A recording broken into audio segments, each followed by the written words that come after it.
Assalomu alaykum do'stlar. Hozir qo'ylarni uzi qilish jarayoni metodikasini o'rganamiz. Gelga mana surtaymiz. Surtab bo'lganimizdan keyin olib mana bu yelin hech qachon yelinni ustiga qo'ymanglar. Sababi yelinni o'zini anusini ko'rsatib yuboradi. Ichini qora bo'lib ko'rinadi. Va chanoq suyakni pastda, demak, yelindan chegara. Demak, mana shu oralig'ida qo'yishimiz kerak. Mana qo'ydik. Qo'yganimizdan keyin mana ko'rinish boshlandi. Salgina mana qattiqroq bosiladi, salgina. Mana o'ynatiladi. O'ynatishni endi ko'rsalaringiz bo'ladi. Mana bu yoqqa qo'ying. O'ynatish mana. Endi bu qo'yimiz qisir. Mana o'ynatish qanday bo'ladi mana? Mana bunday o'ynatib, mana. Biz bunday qilib tashlamayapmiz. Buni o'ynatib mana. Bitta joyda olib mana. Ana shunday qilib uzik qilish kerak qo'yni. Agar shunday uzik qilmasak, ichidagi bola yaxshi ko'rinmaydi. Endi iyunda, endi sentyabrlardan qo'ylar qochadi. Bo'g'ozini xudosi ko'rsatamiz. Joningiz omoningiz sog' bo'lsin. Assalomu alaykum do'stlar. Bugungi mehmonimiz Namangan viloyati To'raqo'rg'on tumanidan Farhodjon akamiz yetib kelganlar. Farhodjon akamizga endi juda ko'p narsa, bir vetvrashni nima deydi, orzusidagi narsalarda bu.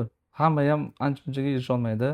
Bu degani o'zingiz sohangizda juda kuchli qilib nima deydi, bazasini yaratyapsiz.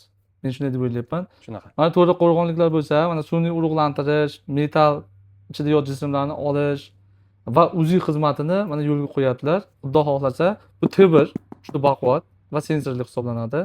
27 sm chuqurlikka olib beriladi. 1 oylikdan bemalol aniqlaydi. Xo'p, Farhodjon akamizga mana shu apparatlarni qilib berdik, hammasini, gillarigacha. Farhodjon aka, qanday bu narsadan olishingiz, aniq qilish, qanday bu ideya kelib qoldi? Anchadan beri gaplashyapmiz mana siz bilan. Shunaqa. O'zimiz ustimizda chuqurroq ishlash. Hop, zamonga qarab intilish bo'lyapti. Shunday. Endi aka, oldin aytib qo'yamiz.